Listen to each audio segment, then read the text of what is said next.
2017. I am here to introduce the most prolific, or at least one of the most prolific, fantasy authors living today, Miss Mercedes Lackey. Hi.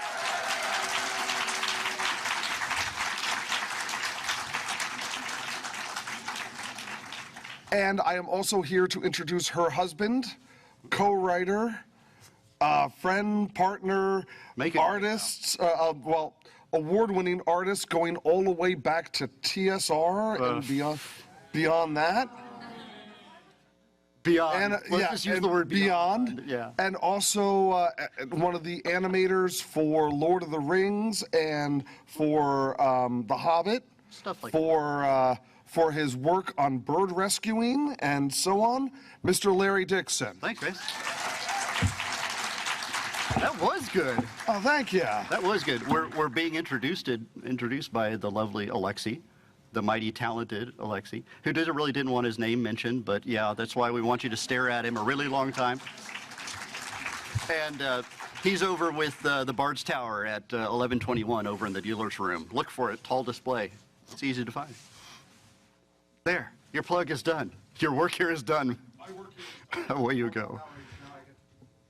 All right, you bet. Hi, folks. Hi. What may we do for you?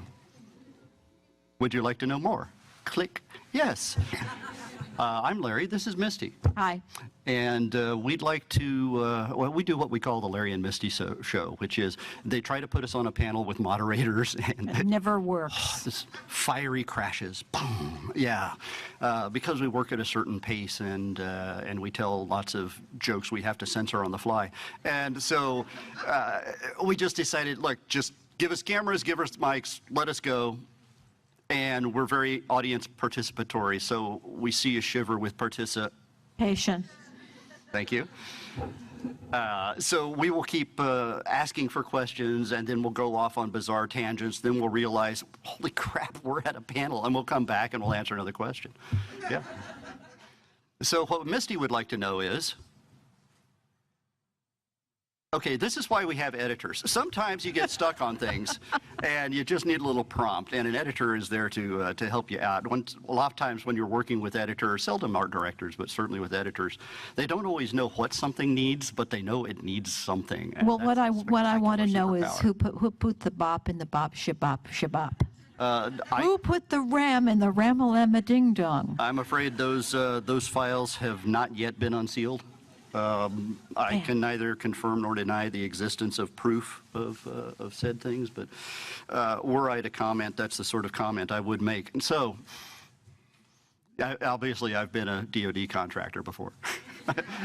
I can fill like 8 sentences with 0 content at all, and the press will go, oh, yeah, okay, cool. Yeah. Nothing was actually said.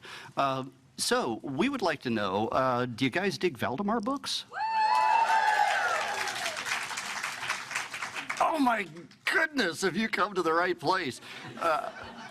Because as it happens, there are going to be more Valdemar books. Oh, I know. I just channeled Craig Ferguson. I know.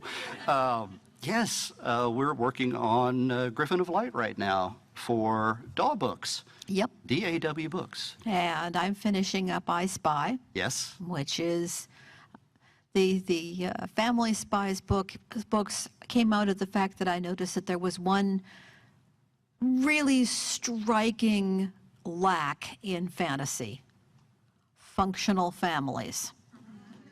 Seriously, guys.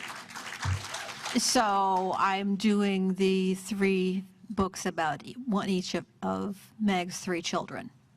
And the second one is Amelie, who is just like her brother Perry, is not a herald. Characters She's that an like engineer. each other and don't get killed off. It's bold. Look into that, George Martin. Yeah, really. So I don't think anybody in particular dies in this book either. Yeah, so spoilers. Boy, are they going to be surprised. Oh, anyway. Because they think they can go to their nice safe place with a Valdemar book and nobody's going to die. Mostly that happens. Yeah, then a mountain falls on them on fire. Yeah. Yeah, but they don't die. Lavin, actually. That was Lavin, actually. Yeah. Mountain falls on him on fire. Yeah, that's true. Yeah. Yeah. But overall, pretty safe place for characters. And talk about characters. Tell me about characters you like. You. Yes. Ah, well put. Talia, okay. Big golf claps for Talia. I heard that. Yes. So nice. So polite. They were afraid to make noise in our panel. In our panel. No. That's like, oh no, a wrestling match. I must be very respectful. I don't want any of the performers in the squared circle to be distracted by any applause of mine. No, this is the place to be loud, guys. Trust me, it's all good. So you guys got any questions? Yep, we're here for you. That looked like a hand. I swear to God, that looked like a hand. Hey, how about a microphone? What? Would you like them to come up There's to a microphone. Why Well, not then- come talk to it? That's right. Well, that's nice. And Yeah. can it be carried around to anybody that? No, just Yeah. come. Just if you Limit got a movement? question, Come to the come microphone. line up and ask it. Wow, that's So a I'm a bold big thing. fan of the Elemental Masters series. Right. And what drew me to them originally was the fact that they were based off of fairy tales. And Yes. so I was wondering, what other fairy tales are you going to be telling us in the Elemental Master series? The next one is The Adventure of the Spellbound Child, Nice. and it is Hansel and Gretel. Nice. Excellent. Thank you. Rendered creepy by Mercedes Lackey. Rendered creepy by Mercedes Lackey. Yeah. Yes. She's an expert on fairy tales of the world and knows the darkest, creepiest versions of them. Yeah. Now, Misty and I, we've been together a long old time now, a little over 30 years. And part of the success of our relationship is... Is I own a nail gun yes. Misty owns a nail gun and a chainsaw and 3 shotguns. and 3 shotguns. And several pistols. So basically the success of our relationship lies in my unbounded fear of her. As it should be. Yeah. So if you're going to ever have a creative process with a co-writer, a co-artist, a collaborator of any type, One of you should own a nail gun. yeah, and you first need to establish dominance, preferably by knife fight, and then just work from there. It worked for us. Ow. Yes. I love your bird rescue work and everything you've done with wild bird rehab. I think you also have parrots at home. Yeah, we don't do the wild bird rescue anymore because we're old. Well, you know, cranky. we're no longer at 69, well, almost 69. I don't go up into trees very well anymore. And I don't like strolling across 3.5 acres of wait-a-minute bushes. Yeah. You know what wait-a-minute bushes are, right? Yeah. Yep. You're out in the wild. Wait a minute. Wait a minute. Wait a minute. Wait a minute. Yeah. So I would love to know if you have any great parrot stories. I also have parrots, and I will talk about them all day. Yes. So I want to know about yours. Well, it's a good thing cockatoos mumble. They're not very clear speakers. Yeah. Stuff they would pick up around our place. The stuff they have picked up around our place. My mother Curated was panels. my mother was trying to get my umbrella cockatoo to come over to the front of the cage for her, and my mother was one of these 50s ladies that had long red talons, okay? And my cockatoo is looking at these and seeing bloody talons. I'm not getting anywhere near that. My mom is really doing her best to coax her over and come on, Kaika. It's okay, Kaika. Come on, Kaika. And Kaika looks at her and says, pushy bitch. We have no idea what that means. I don't know where she could have picked up language such as that. Obviously, it was a foreign language that meant something like, oh, beloved kin. Yeah. But we didn't speak that, so it sounded like something else. And one of our grays, Elsie, is not the best talker. The best talker we have is Flap, who we recently acquired. But Elsie will tattle on the other birds when they're screaming. Yeah. She will always go, shut up, and the right name for the Yeah. one that's screaming. Yep. Shut up, Harley. Yep. Yes. Shut up, Kaika. Yeah, we do have a blue and gold macaw named Harley Quinn, so that makes perfect sense, right? But half of our parrots are rescues as well, and oftentimes you'll find people that have grave ailments or injuries will surrender their pets so that someone else can take care of them, because they'll live for a very, very long time. They're probably going to outlive us. Yeah. Well, it's certainly the way we're going. And and some of them have been injured. Some were abandoned at vets, and you take them in, you learn their ways. It's all good. What else can we answer for you? There's on a that? nice lady on the. Hello, nice lady. Hi. Hello. Hi, Mercedes. First, I just want to say thank you for giving me books to grow up with and read. So Well, thank you for reading them. My mortgage thanks Quite you a- very much. Maybe 20 plus years. And my favorite series, The 500 Kingdoms, and I wonder if you'll ever go back there. Okay, I would have said no, but Harley Quinn has very binding contracts.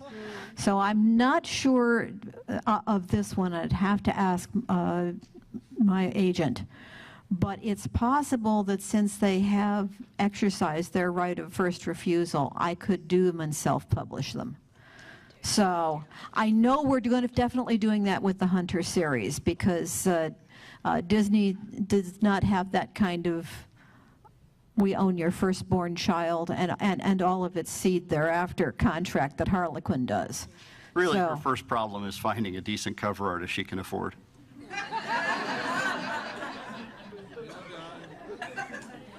Nail gun. Thanks. Hope so.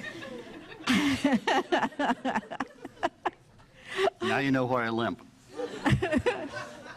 Go ahead. Yeah. Hi, I'm Jason. Hi, Jason. I've actually wanted to meet you, Mercedes, since my sister met you at a young authors thing years Oh, ago. cool. Yeah. And you were my favorite author, and then she got to meet you, and I was so jealous. Aww. And now the disappointment circle is complete. I hope I'm not going too deep, but I've been curious if there was some experience in your life or people in your life that made you write such strong characters that were part of the LGB rainbow. So I'm just curious about that. Well, I'm part of the generation when people who were gay began to come out for the first time. Most people were closeted in the 50s, and then they started coming out in the 60s and 70s. So I had the experience of having friends of mine come out. And I am a student of ethology, which is the art of natural animal behavior. And Conrad Lorenz, who is probably the founding father of that discipline, made it very clear in his books that roughly 10% of all animals are gay in one way or another. So it never shocked me when somebody came out. But I realized that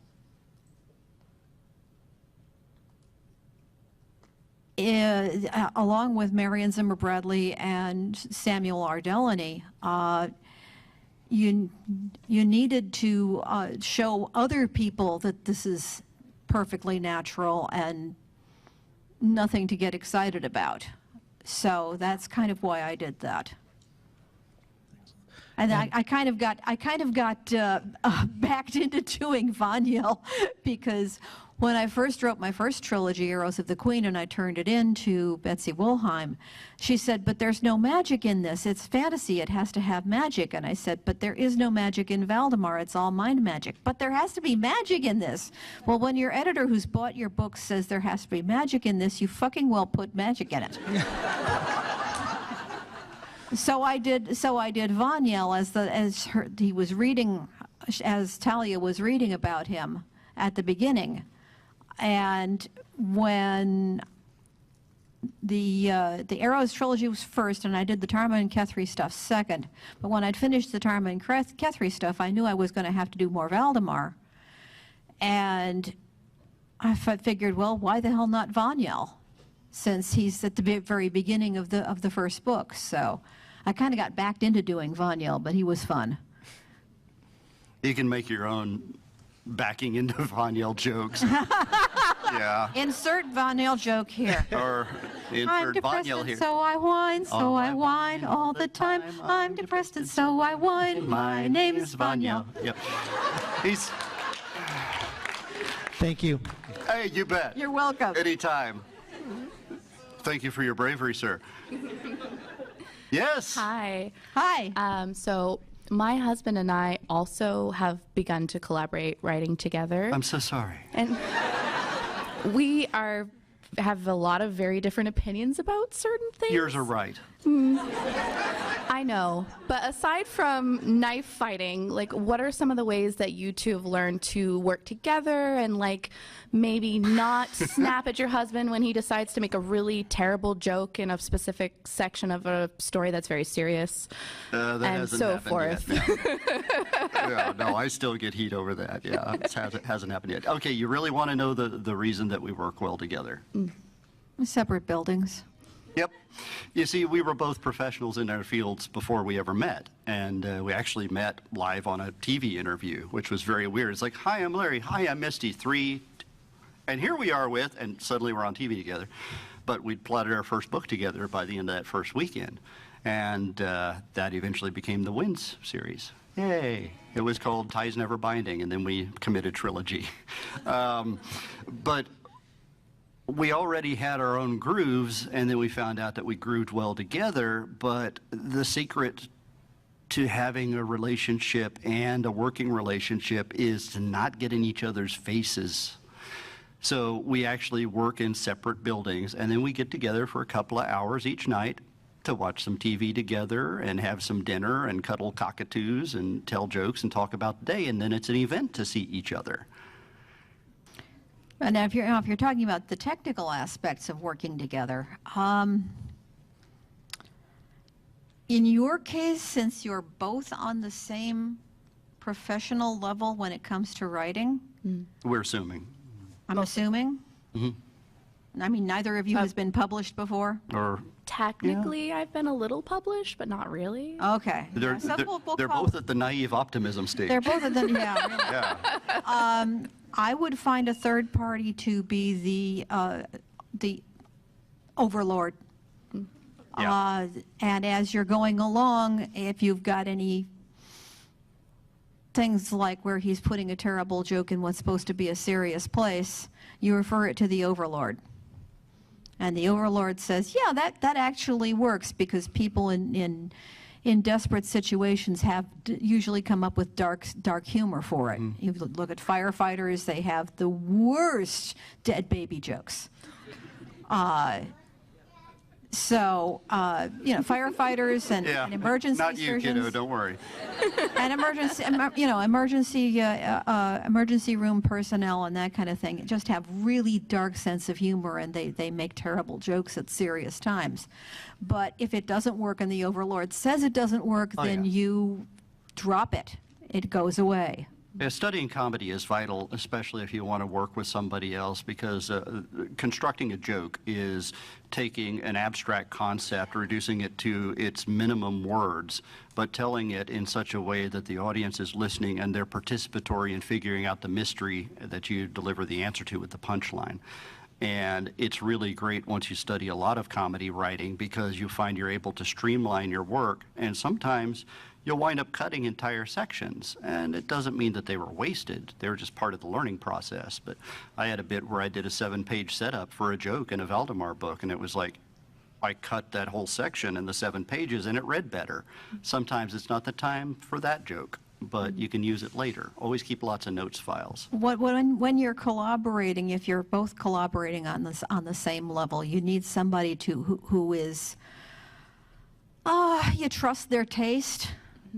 To be, call it the story editor. Right. And that story editor has to look at it and say, yeah, that works, or no, that doesn't work. You got to find something else.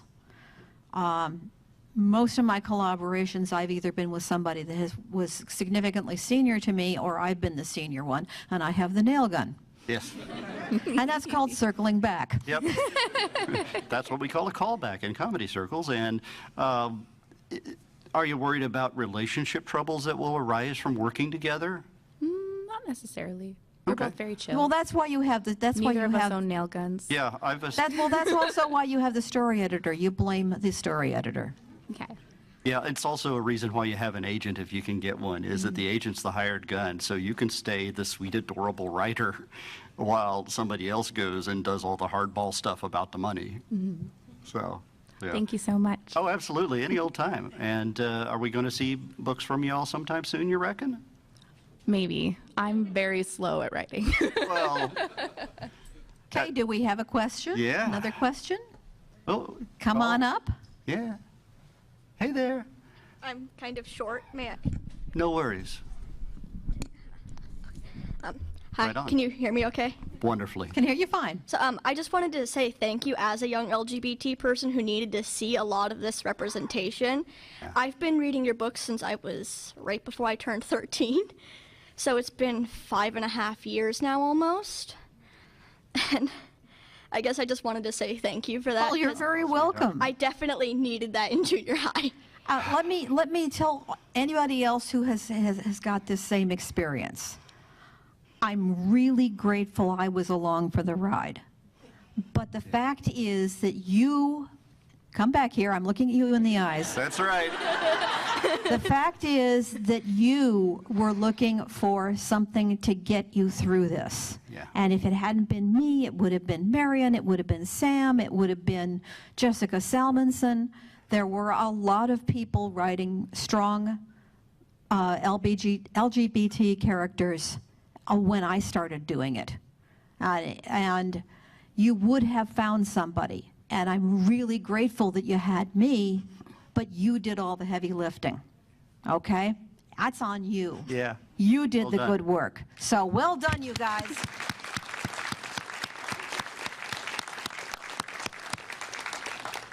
You know, one of the things about Vaniel as a character was that Vaniel wasn't pitched as I'm going to do a really, really gay character who's really, really gay, and we're going to push the really gay thing about him. No, it was a story of a troubled teen, and Who happens to be gay? that was just part of his life, you Yeah. know. But treating it as something less than the main focus of the story led a lot towards normalizing things for people, you know, seeing that, oh, that doesn't have to be how I define myself. It can be just a part of myself.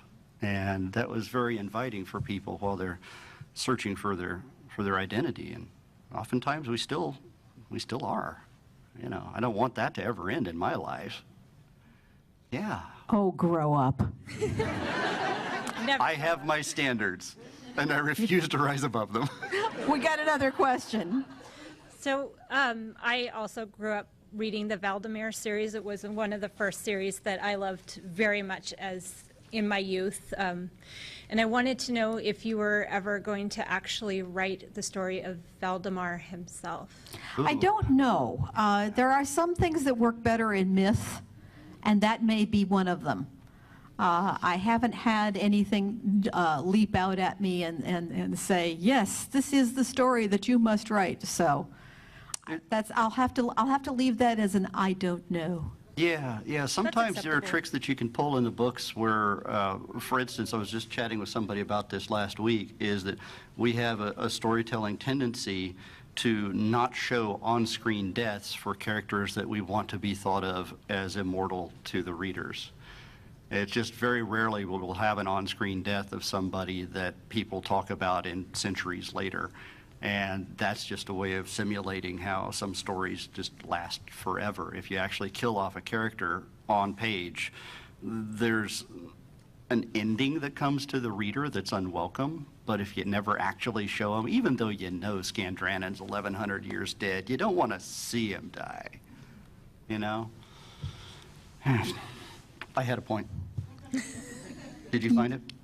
Yeah, it's right there. It is. On the top of your head. It's right here.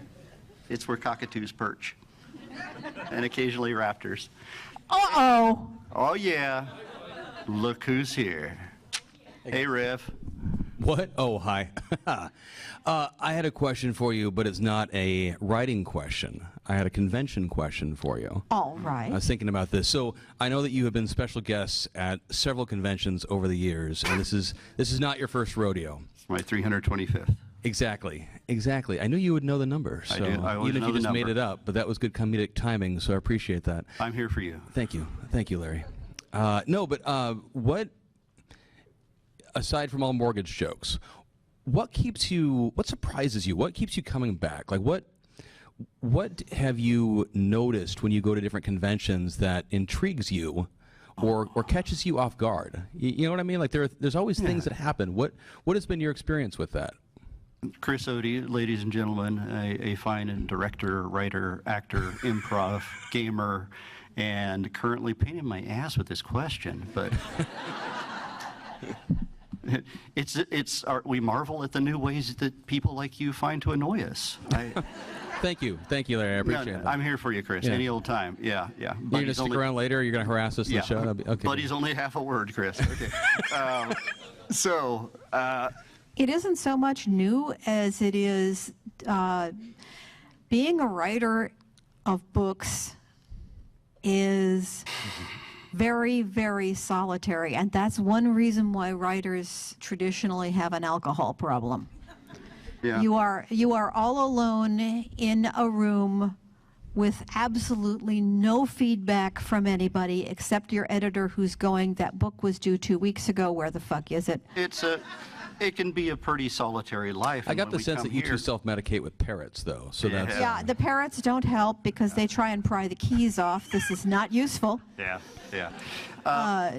So there you are, you're isolated, and when you can come to the convention, you can actually interact with the people who are sometimes they just enjoy the books, and sometimes the books have literally changed their lives or helped them through bad things, and you go, okay, that was all worth it. Yeah. That was worth the 40 hours straight I did to finish that book. Well, Chris, since it's just you and us and no one else around. Good. I missed this sort of intimacy, Larry. This is really... I'm willing to open up with you. You seem like a trustworthy guy. Please join us. That's a callback to the gamers. Yes. Anyway, all right. Sometimes people will come to the Larry and Misty show and they're very, very surprised that we're making fun of our own characters and, and we're being silly with our world and things like that. But there is a philosophy that we adhere to that unless you're making fun of something, you're not fully respecting something. What you're doing is you're browsing it like a salad bar and picking out the parts you want to take seriously. But part of taking something seriously is also acknowledging the absurdity in it. And a lot of our stuff is just dumb as hell. And we know it, and we love it, and you all embrace it with us. We have these weird conceits we pull, and the in-jokes, and the ongoing jokes, and the running gags, and things like that. And some of them even Misty is not aware of. For instance, the fact that griffins can be pacified by baked goods. For 25 years, I've run this gag on her until I finally revealed it's because of the old Hostess Fruit Pies gags in Marvel Comics, where monsters could be pacified by giving them Hostess Fruit Pies. And she's like, Dixon, seriously? Once again, I have to return to the mantra, fuck you, Dixon. Yes, FYD. We're definitely an FYD here. I'm sorry for all the censors. I know this was supposed to be a G-rated show, but they did give us a table and microphones. So, you have only yourselves to blame. That's right. And I'm going to further compound that blame by continuing to answer what my dear intimate friend, so intimate, so very intimate, friend Chris Odie just asked. The fact is that we're points on a continuum. Okay, you will get a lot of authors in, and they get to about their 11th book, and they detonate because they've just gotten people that are telling them they're the greatest in the world, and they've started to believe they're the greatest in the world, and it just goes too far for them. They fall out of balance. And then that's kind of the last you hear of them. Well, we're at 134. 134 titles in print now. And 135. Yeah, check your watch. 135, 136, and 137 are going to be Sesame Street are paying off. Are going to be published this year. Yeah. Nicely done. So part of the reason why we keep coming back to the cons is because we're also seeing where we are on that continuum. We've gone, literally the both of us have gone from being huge fanboys and fangirls. Oh, I still fanboy about. You should have seen me with John Rhys Davies. Oh, yes. Oh my God, you're John Rhys Davies. I love everything yes. you've done, even the documentaries. And that's a quote. Yeah, and John Rhys Davies goes, "You're an extraordinary lady." And I got a kiss. And kissed her, and it was so adorable. And I'm over there going, "Oh yeah, I know." You see, you're just the tourist. I know.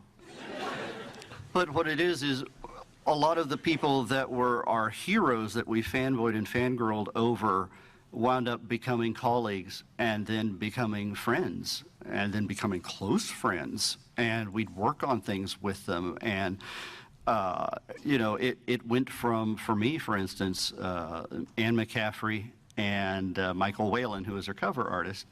I met them at my very first convention, Mumble, years ago. And they just spent a little while taking me seriously. They talked to me about my work, about my art and everything, and I realized if this is what people are like, this is the field I want to be in. And they talked me into being in fantasy and science fiction, basically, as a professional. And ever since then, I've tried to carry on that tradition that they started, where I get to be the person to take someone seriously for a little while.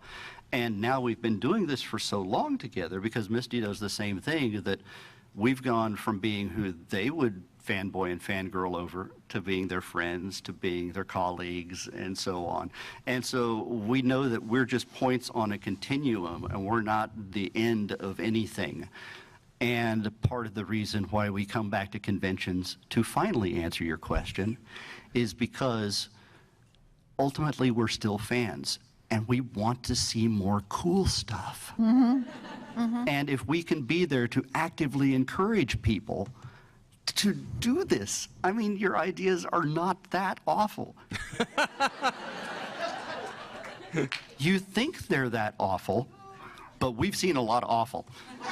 We've seen a lot of awful in print from traditional publishers. But the great thing is that sometimes it takes nothing more than giving somebody a few minutes of taking them seriously and saying, no, honestly, I'm not messing with you here. I get no percentage off this. I really want to see you do this work. You know, somebody handed me an Ashcan comic earlier today, and I'm like, oh, great, will you sign this for me? And they're like, I can't autograph something for you. And I'm going, yeah, dude, right there. Right there, yeah. Right there. Yeah, and that's just the thing. I'm going to sit while you continue to answer so someone else can come up. But I do no, want to... Chris, turn around. Let me see that ass. Maybe later during the show. I'm watching you walk. But I want to thank you both for everything you just said as well, because, I mean, for what it's worth, and now that I've doing this in a public forum, I mean, the graciousness and the sincerity and the authenticity that you two are showing on stage right now, I mean, it's true. This is exactly what you were really like. We are great at faking. He believes it. I know. He believes it. You get that? And he's been around how many actors, and he's still buying it? And he's still buying it. You're so gullible, Chris. I love you. I mean, thank you, Mr. Odie. I hope to work with you again in the future on even larger budgets. Chris Odie from Zombie Orpheus Entertainment, everybody. Stick around after this and have for their representation of Gamers Live. Gamers Live, yes, so fun. Yes. How may we embarrass you today? Well, I've kind of got a bit of a sea story for you. 1988, I was in the Navy in San Diego, and we were about to go to sea for 3 weeks. And, you know, at sea for 3 weeks is not exactly the most exciting thing in the world. So I went searching for my favorite author at the time, Anne McCaffrey, looking for her latest book for something to read along the way. And right next to it was this cute little book with a girl on a white horse. Oh, and white horses. I'm a sucker for horses, so there goes. Right in the basket with my Anne McCaffrey book. Went to sea, and berthing is crowded and loud, and after hours, very, very A lot of people there. There's no quiet. There's no privacy. So there was this pump room that I knew of that was partially flooded. Trust me, the You're Navy building has the great best atmosphere ships. here. It was just a little bit of water on the floor all the time, so it was technically flooded. And I liked the sound of the water. It sounded like out by the ocean, out on deck, but it was not as cold. It was actually warm. So I would go down there and spend my off time reading. And down there, we only had one person come down per hour to check to make sure it hadn't flooded more. There's flooding that's okay, and then there's flooding that's not okay. And I had gotten so deep into the scene where Talia had just gone into the river, and the watchstander startled the heck out of me. I was sitting with my feet dangling over the water, and there goes the book into the water. Oh, no! I had to wait 2 weeks until we got back to port to buy a new copy of the book. Oh, no! The book. Oh! I do have that book with me, too. You're the queen of the pump room, Misty. However, later on, Carowin has become my favorite character of all. Yeah. And also more buoyant, I might add. But my question is, I've always been curious, after Elspeth, I want to know more about the twins. Or any chance we're going to find out about the twins as adults? Well, I don't know, but it's very likely. Because I'm going to have to do more Valdemar books after I get done with Mags, and I think the last of the Mags Kids books is going to be it for that time period. So I might go back and do the twins. Yeah, I'm also thinking which twins, because Traven and Hydona had a couple of Grifflets, and the royal twins. There, the other twins, yeah, the bonus twins. The other royal twins, because all Griffins are royalty, Yeah, and thank you for that. It's lovely with the Navy connection there, because we actually had a submarine once. It's true. There was a big old boomer, and they had a ship's library, and somebody brought some Valdemar books, and they got passed around the entire ship. And eventually, when they came back into port here in Seattle, the captain actually sent people with direct orders to buy every Mercedes Lackey book there was for the ship's library. And another fun ship's library thing is Misty had 6 books in the ship's library of Her Majesty's Yacht Britannia when it was decommissioned. Isn't that lovely? So somebody on that boat was a fan. And there's an electronic version of Black Griffin on the ISS. Scandrenan says, as it should be, yes. So now. Hi, Misty. It's been years, a lot of years.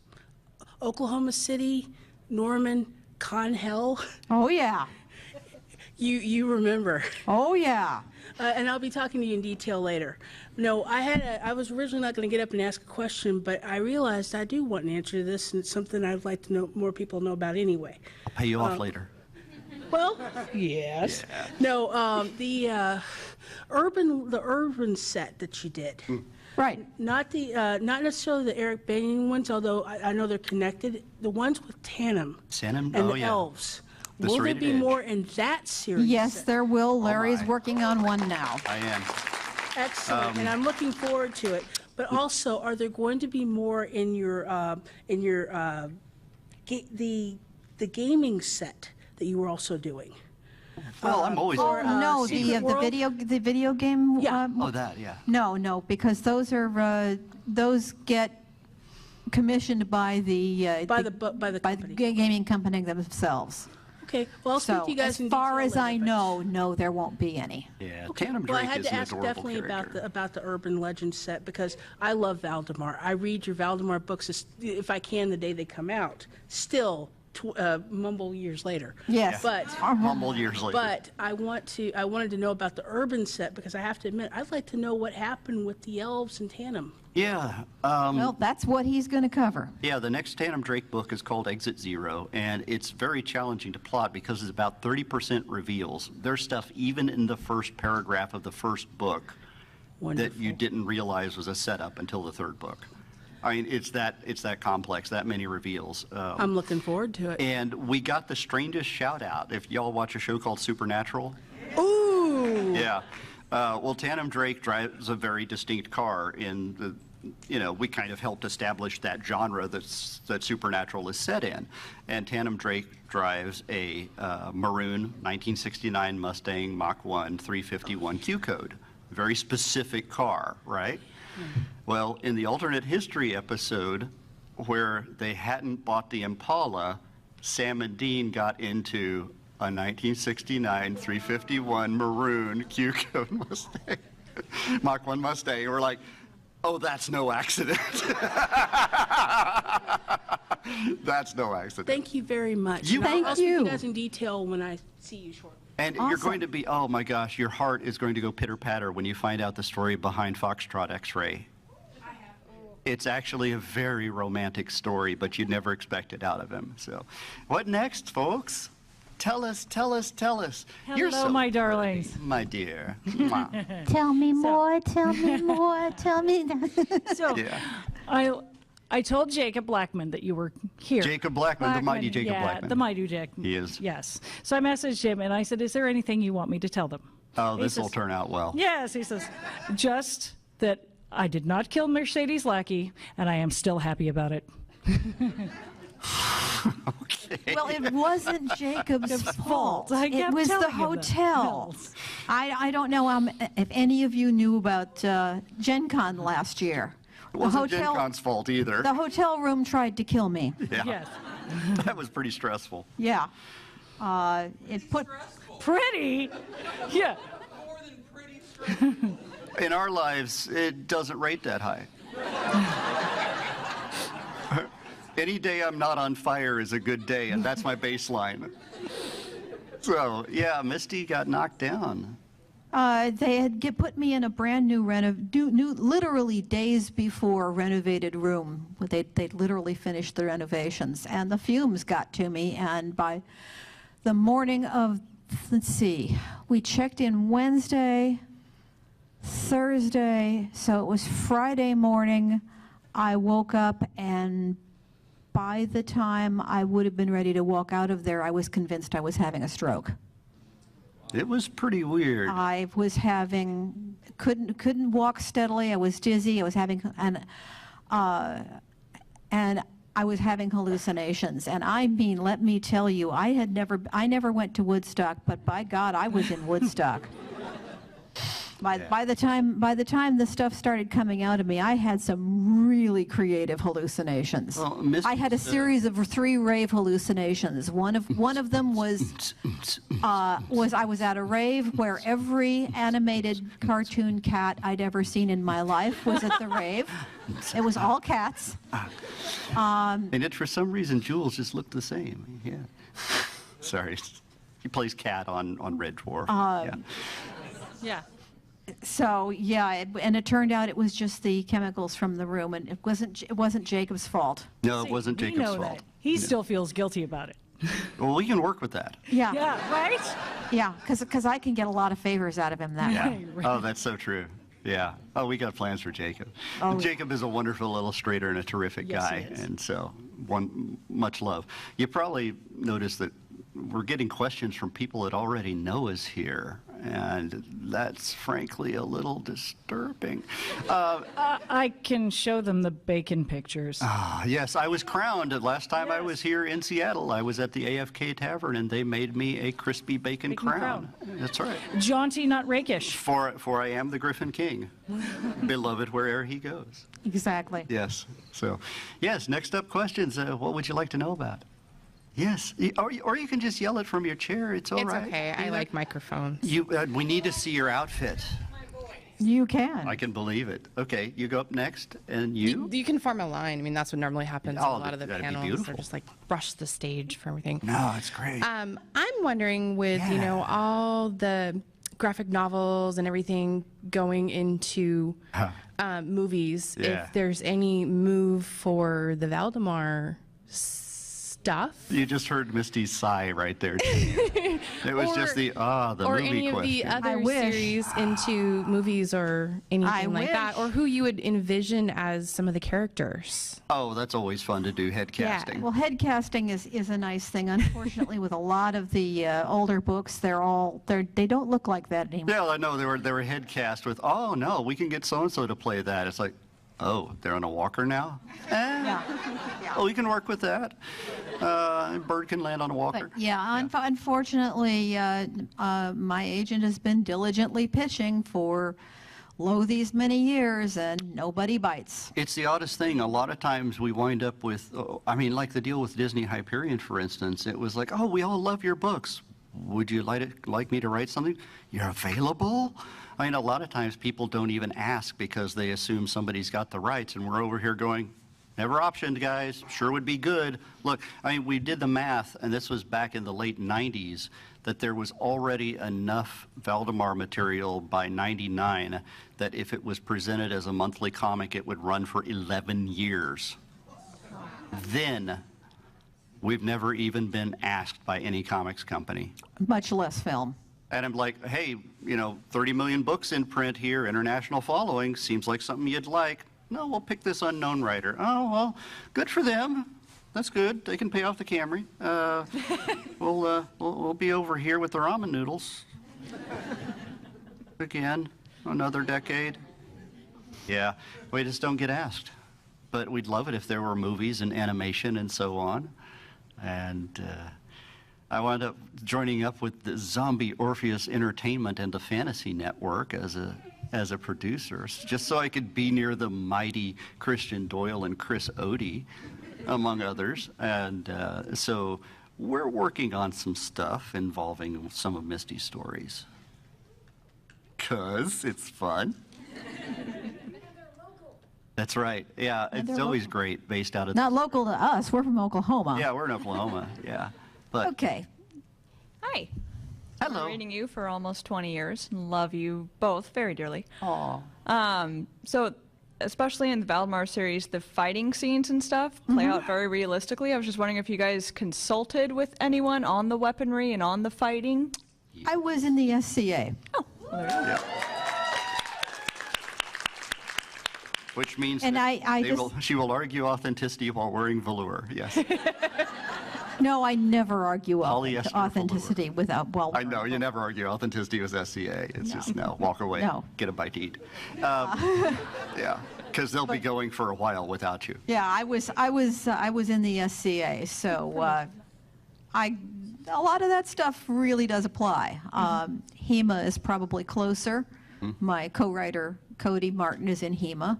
I thought I was going to be an SCA fighter until about my third practice, and I ended up with a bruise the size of my head on my thigh, and I said, no, I'm never going to be a fighter. Thank you. Ow!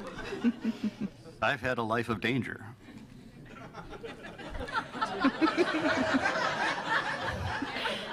I have a nail gun. I can deflect nails. Yeah. I'll use a car to do it, but yeah. I used to be a DoD contractor and done a lot of fighting and things like that. And we're both, we're not avid martial artists, but we're adequate. We try to stay fit. But the main thing is we like to consult with experts on anything that may be memorable in the books.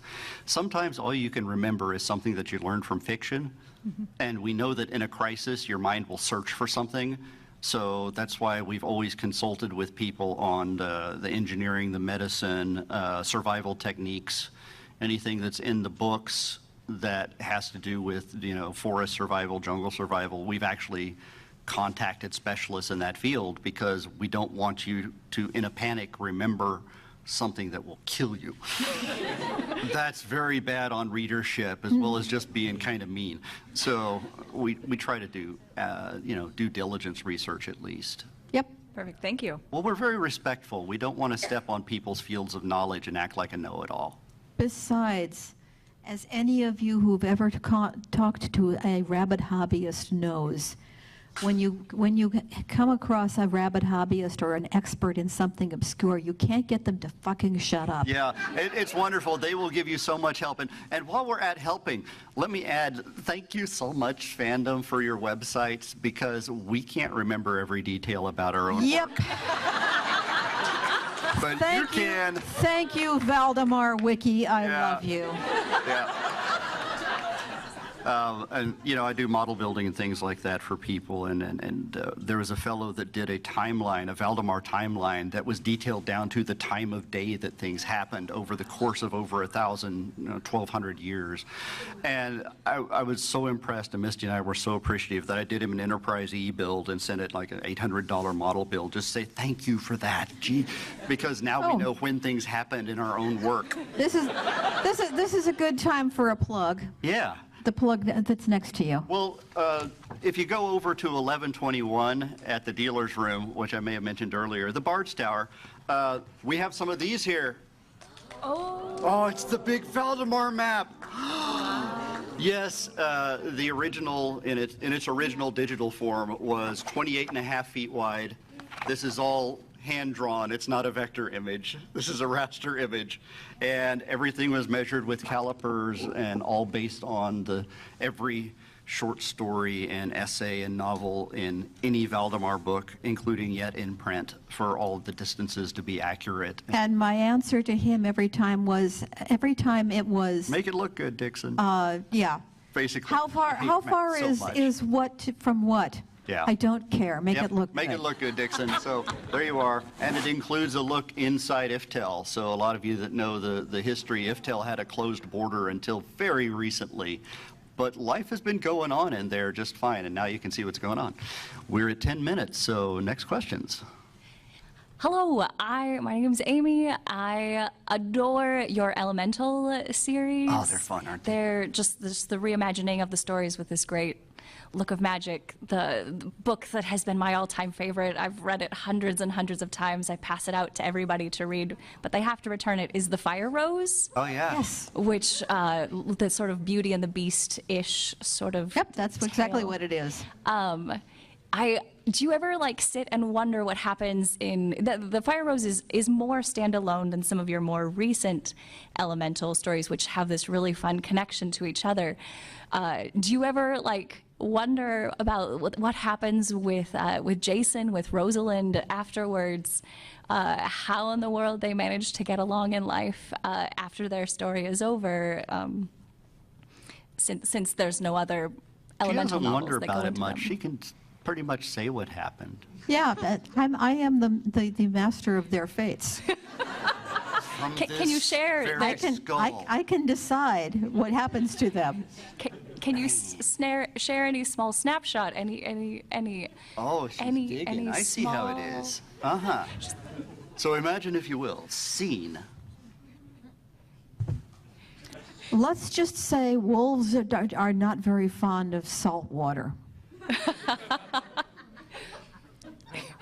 Even if it's tropical. This is going to engender so much fanfic. All we know is he doesn't do salt water. Even if it's tropical. We can slash this for weeks. We're really glad you like those. They're a lot of fun. And Misty's historical research on them is exhaustive. I mean, I get things wrong. oh, listen to that modesty. I still get things wrong. Yeah. But that's okay. I'm going to brag on Misty on a couple things because it's so cool too. Okay, so Misty has mentioned she's mumble years old. Almost 69. Yeah. I'll be 69 in June. Misty at this age still holds a valid racing license. For spec racers. Well, I can't get my fat ass in them anymore. I build you hot rods, though. Yes, true. Yeah, that's true. Well, but before you wander off on tangents, we've got too many more people that are lined up for But I'm talking questions. about how awesome you are. I don't want to hear it. Okay. No, wait, they're here. They want to hear it. So, yeah, what were you saying? Hi, my name is Sarah, and I've been reading Valdemar since I was probably too young. When a coworker of my mother's gave her a trash bag of books that was all of Valdemar printed to date, and all of Dragon Riders of Pern printed to date, plus miscellaneous. Right. Who Nice. brought it home to 8-year-old me and said, "Here you go." So, so thank you for Good. that, and thank you, like, as a young queer kid, that helped a lot because it was always just presented as normal, and so that made me think perhaps it was. So thank you for that. My question was, it's been a minute since I've read them, but I recall in Valdemar you kind of stay away from some of the big fantasy tropes. Like, there are no elves, everyone's kind of humanish. No dragons. There are no dragons. I Nah. mean, you get griffins and talking horses and people of color and different things like that, but why did you choose to stay away from kind of the big fantasy tropes? Because they were the big fantasy tropes. Yeah. Yeah. I mean, we didn't want to turn it into a JRPG where you include everything in the monster manual, you know. Yep. This is its own world. It's got its own groove. It's called cool. People tried to make dragons at one point, failed. The griffins are only barely stable as a race at this point. They're hanger queens. Gosh, we just wanted to give people a place that they felt like they're coming home to every book. That's kind of what we always aim for there, I think. When I was in the SCA, I was a peasant. So that's kind of where the Valdemar books come from. Yeah, yeah. Other people were very good at doing, giant bulging muscles, best there is at what I do, snicked 90s comic style, epic, darkety, dark. And we're like, that's not really our groove. No. I mean, Enjoy. Like with the Tandem Drake books, we were like, look, everybody there is right now in fantasy is the best there is at anything they try. What if we concentrate on a character that's kind of good but has a lot of heart? And show that pretty good is pretty great. Yeah. And the main thing about him that's miserable is not his power level or his stats or how much XP you would get from killing him off, or everything seems to be driven like video games these days where my polygons hit your polygons for fictional numbers. But we wanted people that had daily lives. Yeah. And that you could see this is how they deal with their daily lives. They're not professional adventurers, making an equipment list. They're people that have had extraordinary circumstances plop onto them while they were looking for lunch. Yeah. So that's kind of where that came from. Word 5? Thank you. Okay, next up. She's back. This is actually a question from my mom. I'm Hi, going to Mom. embarrass her. Hi, Mom. We love you, Mom. hurt too much. I hear you. So I know you've probably been asked this before, but are we going to be getting any more, even a chance at getting more on the Diana Trigard universe? There's always that chance. I did new covers. Yeah, he did. And there's always that chance. Because I know you had to stop them for Yeah. some pretty serious Yeah, reasons. I had a stalker. And It was crazy. That's fair enough. Yeah, I was only half joking with Chris there when I was talking about how, pretty serious is kind of an everyday thing for us. I mean, we've had some pretty stressful, hard lives, lots of injuries, ailments. And a stalker or two. Tussled with a lot of bad guys. I used to be a firefighter and a race car driver and a storm spotter and a detective and a manhunter and all this other stuff. So danger is a relative thing. That's why I did the I live a life of danger thing. And it's only half joking. Our novels are often way less risky than our daily lives, if that makes sense. Oh, not right now. Yeah, Things are pretty calm we've right gotten now. things chilled out right now. Okay, that foreshadowing didn't work. Good. All right. Yeah. And what else did Mom want to know? Are we down to our last 2? That was all my mom really wanted to know. Thanks, Mom. And we're down. Happy to help, We're Mom. down. We're done. They're wrapping us up. Okay, everyone. Well, I'd like to say we've had a wonderful time. This is our first time guesting at Emerald City Comic Con. And